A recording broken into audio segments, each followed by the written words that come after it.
उज्जैन महाकाल दर्शन 3 दिन की संपूर्ण यात्रा योजना। हर हर महादेव। मैं हूं आपका ट्रैवल गाइड धर्मेंद्र और आज हम निकल रहे हैं एक ऐसी अलौकिक यात्रा पर जहां काल भी रुक जाता है। जी हां, हम बात कर रहे हैं महाकाल की नगरी उज्जैन की। उज्जैन, जिसे सिर्फ एक तीर्थ स्थल नहीं कहा जाता, बल्कि ये एक जीता जागता इतिहास है, जहां भगवान शिव ने स्वयं ज्योतिर्लिंग के रूप में वास किया है, जो इस पावन नगरी को अलौकिक रूप प्रदान करते हैं। उज्जैन नगरी का रोचक एवं पौराणिक इतिहास। जिस नगरी को आप आज उज्जैन के नाम से जानते हैं, वो वास्तव में कालजयी है। ये केवल पत्थरों का शहर नहीं, बल्कि युगों युगों की गाथाएं अपने कण कण में समेटे हुए हैं। इतिहासकार इसे पृथ्वी का नाभि स्थल मानते थे, वो केंद्र जहां से समय की गणना की जाती थी। नाम और युगों का परिवर्तन इस नगरी को पुराणों में कई नामों से पुकारा गया है, जो इसकी प्राचीनता सिद्ध करते हैं। अवंतिका इसका सबसे प्राचीन नाम। कनक श्रृंगा, सोने के शिखरों वाला शहर। विशाला और प्रतिकल्पा, किंतु इसका सबसे रोचक नाम है उज्जैनी, जिसका अर्थ है विजय की नगरी। ये नाम क्यों पड़ा? इसकी कहानी सीधे शिव पुराण से जुड़ी है। महाकाल की स्थापना शिव पुराण के अनुसार उज्जैन में एक समय दूषण नामक एक असुर का आतंक था। ये असुर वेद विरोधी था और वो उज्जैन के शिव भक्तों को सताता था। जब भक्तों ने त्राही त्राही की, तो उन्होंने भगवान शिव को प्रार्थना की। भक्तों की आवाज सुनकर शिव स्वयं प्रकाश के एक विशाल स्तंभ के रूप में असुर का विनाश करने के लिए प्रकट हुए। शिव ने दूषण पर विजय प्राप्त की। भक्तों के आग्रह पर शिव ने उसी स्थान पर ज्योतिर्लिंग के रूप में निवास करना स्वीकार किया। असुर पर विजय प्राप्त करने के कारण ही ये नगरी उज्जैनी कहलाई। चूंकि शिव ने काल, मृत्यु और समय पर विजय प्राप्त करने के बाद भक्तों की रक्षा की, इसलिए उनका नाम पड़ा महाकालेश्वर। महाकाल कुंभ और विक्रमादित्य की गाथाओं से भरी ये नगरी आज भी भारत की सनातन संस्कृति की धुरी बनी हुई है। आज मैं आपके लिए उज्जैन महाकाल दर्शन के साथ साथ आसपास के महत्वपूर्ण स्थलों को कवर करने वाली एक विस्तृत 3 दिवसीय यात्रा योजना लेकर आया हूं। हमारी योजना ये सुनिश्चित करेगी कि आपका कोई भी महत्वपूर्ण स्थल और बिंदु छूटने न पाए और आपकी यात्रा आनंदमयी और संपूर्ण हो। तो आइए शुरू करते हैं भगवान भोलेनाथ की अपनी नगरी उज्जैन की यात्रा। जय महाकाल। 1. ठहरने की व्यवस्था। मंदिर के निकट यदि आप दर्शन को प्राथमिकता देते हैं, तो महाकालेश्वर मंदिर के आसपास कई गेस्ट हाउस और होटल उपलब्ध हैं। आप अपने बजट के हिसाब से यहाँ हर प्रकार के होटल, धर्मशाला लेकर आराम से रह सकते हैं। परिवहन के निकट अगर आप महाकाल मंदिर के पास ही रुकना चाहते हैं, तो वहां भी बजट और लग्जरी दोनों तरह के विकल्प आसानी से मिल जाते हैं। दोनों ही प्रकार के अच्छे होटल की जानकारी और उन्हें बुक करने का विवरण यहाँ डिस्क्रिप्शन में आपको आसानी से मिल जाएगा। प्रथम दिवस, महाकाल और काल का रहस्य। आज का दिन पूरी तरह से महाकाल और उनके परिसर को समर्पित रहेगा। भस्म आरती प्रातः 4 बजे। ये महाकाल की सबसे महत्वपूर्ण आरती है। इसके लिए आपको कम से कम 10 से 15 दिन पहले ऑनलाइन बुकिंग करानी होगी। यदि बुकिंग न मिले तो लाइन में लगकर सामान्य दर्शन के लिए भी जा सकते हैं। महाकालेश्वर दर्शन। भस्म आरती के बाद या सीधे सामान्य दर्शन के लिए लाइन में लगे। यहाँ आपको सामान्य तौर पर आधे घंटे से 1 घंटे में महाकाल के दर्शन अवश्य प्राप्त हो जाएंगे। श्री महाकाल लोक दर्शन के बाद सीधे महाकाल लोक जाए, जो कि मंदिर परिसर का ही एक भाग है। ये एक विशाल कॉरिडोर है जिसमें भगवान शिव की विभिन्न दर्शनों पर आधारित कलाकृतियां सुसज्जित है। इसे देखने में आपको कम से कम 2 से 3 घंटे लगेंगे। दोपहर का भोजन। मंदिर के आसपास कई प्रसिद्ध भोजनालय हैं, जहां आपको शुद्ध और स्थानीय व्यंजन मिल जाएंगे। बड़ा गणेश मंदिर। ये महाकाल मंदिर से सटा हुआ गणेश जी का मंदिर है, जहां की विशाल मूर्ति बहुत प्रसिद्ध है। यहीं पास में भगवान शिव का उपलिंग भी स्थित है। हरसिद्धि देवी मंदिर।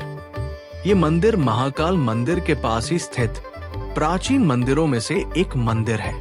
इस मंदिर में शाम की आरती के समय दीपों को जलते हुए देखना एक अद्भुत अनुभव होता है। ये दीपक एक बड़े से टावरनुमा खंभे पर बहुत ही सुंदर तरीके से सजाकर जलाए जाते हैं। क्षिप्रा नदी घाट। शाम को पवित्र क्षिप्रा नदी घाट पर जाएं और वहां के पवित्र वातावरण और आरती का आनंद लें। द्वितीय दिवस। उज्जैन के प्राचीन और ऐतिहासिक स्थल। आज हम उज्जैन के प्रमुख और ऐतिहासिक स्थलों को कवर करेंगे। सबसे पहले काल भैरव मंदिर। भगवान भैरव को उज्जैन का रक्षक माना जाता है। यहाँ भैरवनाथ को मंदिरा चढ़ाने की अद्वितीय परंपरा है।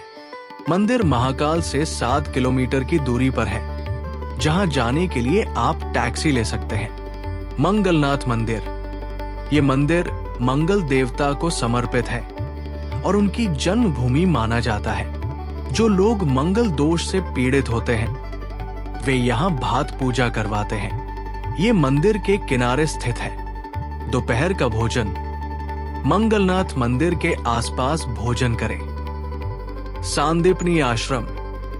ये वो पवित्र स्थल है जहाँ भगवान कृष्ण, बलराम और सुदामा ने सांदीपनी ऋषि से शिक्षा प्राप्त की थी। यहाँ और भी दर्शनीय स्थल है। इस जगह की अपनी एक अलग ही महत्ता है। उज्जैन केवल शिव की नगरी नहीं है, बल्कि ज्ञान की भूमि भी है। द्वापर युग में भगवान कृष्ण ने अपने बड़े भाई बलराम और परम सखा सुदामा के साथ उज्जैन के सांदीपनी आश्रम में महर्षि सांदीपनी से विभिन्न कलाओं और वेदों का ज्ञान प्राप्त किया था। ये आश्रम आज भी उज्जैन में स्थित है। मान्यता है कि यहाँ बच्चों को आने से विद्या और संस्कार की प्राप्ति होती है। चिंतामणी गणेश मंदिर। ये मंदिर यहाँ का एक प्राचीन और प्रसिद्ध गणेश मंदिर है, जहाँ भक्त अपनी समस्त बाधाओं को दूर करने के लिए आते हैं। इस्कॉन मंदिर। शहर के बाहरी इलाके में स्थित एक खूबसूरत और विशाल मंदिर, जहाँ का दृश्य और वातावरण अनुभव करने लायक है। तृतीय दिवस। महत्वपूर्ण विकल्प। ओंकारेश्वर या आसपास और विदाई। आज आपके पास 2 विकल्प हैं। आप अपनी रुचि और समय के अनुसार चुन सकते हैं। विकल्प 1, ज्योतिर्लिंग यात्रा, सबसे अनुशंसित। सुबह जल्दी लगभग 5 बजे निकले। उज्जैन से लगभग 135 किलोमीटर दूर है, जहां पहुंचने में 2 से 3 घंटे का समय सामान्य तौर पर लगता है। याद रखें कि आप यहां जाने के लिए एक दिन पहले ही बस का टिकट महाकाल मंदिर के पास किसी ट्रैवल एजेंट से बुक कर ले। बस का किराया 500 रुपए के आसपास प्रति व्यक्ति हो सकता है, या वहीं से पर्सनल टैक्सी एक दिन पहले ही बुक करके अगले दिन सुबह 5 बजे निकले। टैक्सी का किराया 4000 से 6000 के बीच रहेगा। महत्वपूर्ण, ओंकारेश्वर भगवान शिव का ज्योतिर्लिंग है, जो के बीच ओम के आकार के पर्वत पर स्थित है। यहाँ के दर्शन अत्यंत महत्वपूर्ण माने जाते हैं और आपके 2 ज्योतिर्लिंग के दर्शन पूर्ण हो जाते हैं। वापसी। शाम तक उज्जैन वापस आ जाए और रात की ट्रेन बस ले। विकल्प 2, उज्जैन के बचे हुए स्थल और शॉपिंग। कालियादेह पैलेस। क्षिप्रा नदी के एक छोटे से द्वीप पर स्थित एक सुंदर जो मूर्ति शिल्प का अद्भुत नमूना है।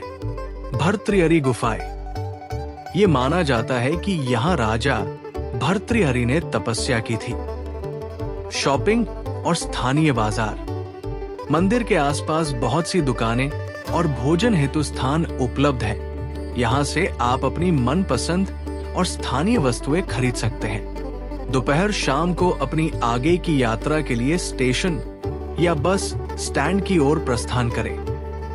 महत्वपूर्ण यात्रा सुझाव की टिप्स। 1. हमेशा याद रखें कि दर्शन बुकिंग और समय।